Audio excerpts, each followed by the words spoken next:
তোমার মতো মিরাজেরা সারাদিন যে কোনো মাঠে খেলাধুলা করো, একাই খেলাধুলা করো, একটা টিম হয়ে করো, সবাই মিলে খেলাধুলা করো।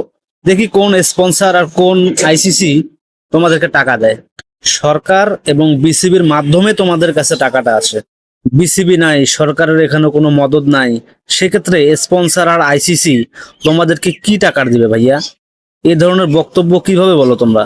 আর তোমরা খেলাধুলা করো, একটু পপুলার হয়ে গেলেই তোমাদের ভাবসাব অন্যরকম, মনে হয় কত কি যে হয়ে গেছে, মনে হয় যেন দেশের কোনো ক্ষমতাধর ব্যক্তি।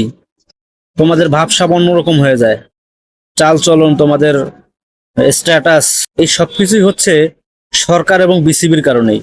সরকার যদি না থাকতো, সরকার যদি ক্রিকেটকে পৃষ্ঠপোষকতা না দিত, বিসিবির মাধ্যমে যদি এটা পরিচালনা না হতো, তাহলে তোমাদের মতো শত শত মিরাজরা মাঠে ঘাটে আর সারাদিন দল বল নিয়ে খেললেও কোনো স্পন্সর বা আইসিসি তোমাদেরকে এক পয়সাও জীবনেও দিত না।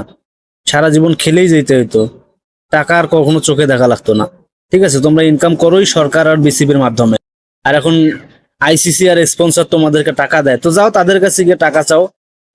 দেশের সরকার আর বোর্ড তাদেরকে বাদ দাও, দিয়ে তোমরা নিজেরা নিজেরাই খেলাধুলা করো, তাদের কাছ থেকে টাকা নাও, স্পন্সর নাও, দেখো কিভাবে চলা যায়। এটাই করো, এটাই তোমাদের জন্য ভালো হবে।